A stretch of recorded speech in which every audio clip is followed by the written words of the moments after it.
We got DJ MB going against Ebony K. Williams. This is interesting right here. She clarifies a few things, even though, it's a whole lot of BS. At the end of the day, just like the clip I put yesterday about Kevin Samuels grilling Kendra G, it's the same thing. This woman's gonna die alone.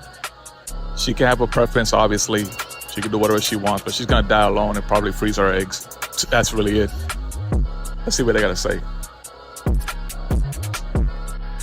And then the clip goes. And then I did stare into the abyss because I wasn't really sure where we were going. But okay, because she is an elder and she's also my soror in the deference, if you know, you know, I'm going to go with you. Mm-hmm. So I honestly answered y'all in that moment.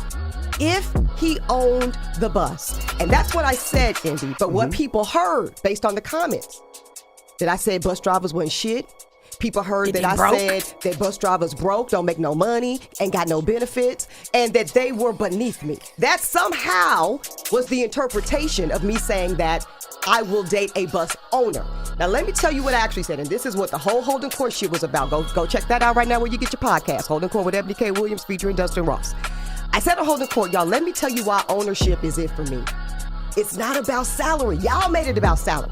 Y'all started debating $125 a year versus $160 a year versus $200 a year. Well, you did quote stats before you went into the thing with Yana. You talked about women earn more money than men. And I talked about black women buying more homes. We buy homes at single black women are buying 20% of the market share of new real estate on the market. I know because I just closed last summer and it was a shit show in underwriting. That's another conversation. They're graduating more. They're in college. Yeah. Highest rate of I said it to you, entrepreneurship. Charlamagne, because Charlamagne, you guys do so much work on the Breakfast Club about what? HBCUs. Mm-hmm. Yeah. And I was devastated when my good friend Eugene Scott sent me a post, Washington Post article that said black men are going to HBCUs 1 to 2.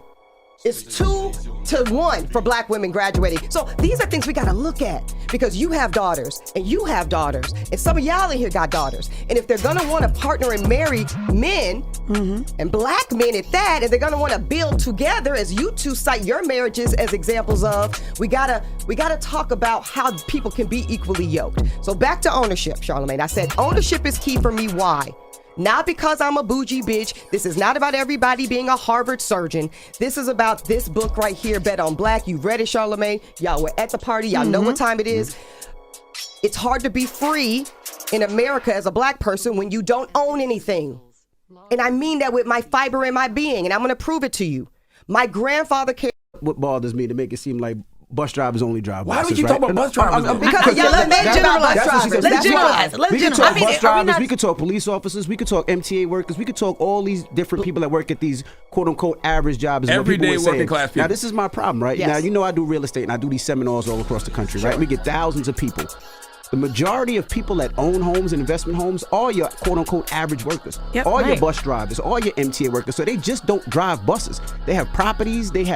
I know a police officer that drives Ferraris because it's not from his police job. It's from the houses that he owned that he made off to the police job. You sure it's not from the cocaine I'm he's stealing in the I'm 1,000%. I'm playing. That's a joke. He has more properties than you, me, and Charlamagne put together. That's who he is. That's a joke. But they take it serious. But I know these people that do it and they put in hard work. So when you said I wouldn't date a bus driver unless he owned his own bus, a lot of people felt it like, yo, that's disrespectful because I took a job. And a lot of people take those jobs for a couple of different reasons. One, the benefits, right? Sure. They know they can work for 20 years. After 20 years, they can retire and they still get their retirement and they still get their benefits. So after 20 years, they can. Most police officers, the same thing. They get their retirement, they can still carry their firearm, and they can still get their benefits. So I look at it as that's a great hustle. They work for 20 years. At the end of 20 years, let's say they start at 21. At 41, they done working the bus company, done being a police officer, done being MTA, and now they just making money on top of money. So it's value over values, right?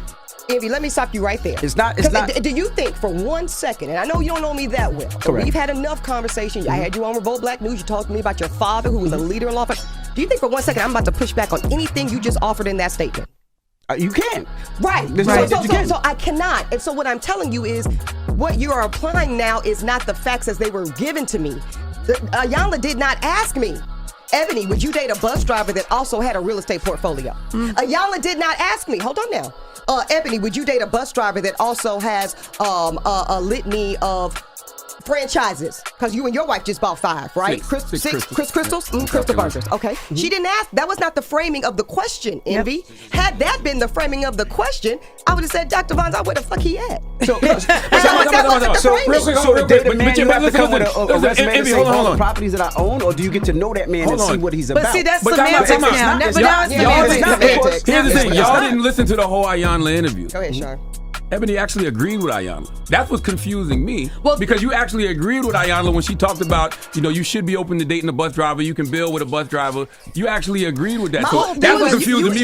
You agreed with Iyanla, then also conflated more and said a loving man. Someone that loves. She said could absolutely positively be true.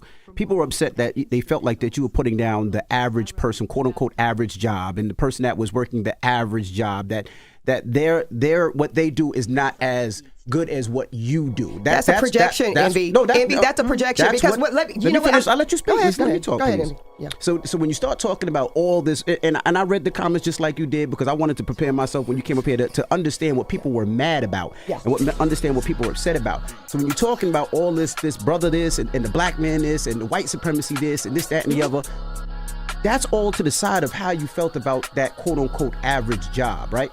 And I'll be honest with you, right? And one of the comments that I said, and maybe I'm not sure, right? The guy was like, you talk about all this about lifting a brother up and lifting this up and white supremacy and what you do for our people. And then the first thing the brother said was, but your fiance was white. And I'm sitting there like, how do you talk about how much you're uplifting and how much you're going for black people, but that's not necessarily what you're even looking for? Well, first of all, paging Dr. Umar, damn. Let's address it, and let's not skip a beat. So, I would love to know how you, Envy, know what I'm looking for, because we never had the conversation. I don't know. I'm telling you what people are saying on comments, what I've read, and I'm talking for them. I'm not a bus driver. I'm speaking for the average person out there, because I feel for them, because the bus drivers and the average person are what keeps these lights on here on the Breakfast Club. That's right. They keep me booking shows. Nobody is saying, first of all, this is not about you booking shows. I'm just telling you how I feel. So when you shit on the people that ride with me, Envy, you're dead ass wrong for framing it as me shitting on them. You don't think it was shitting on them? I know it. First of all, I know it wasn't. I think what you're saying right now is irresponsible. I think what you're saying is irresponsible. Envy, I think what you are framing right now in this moment is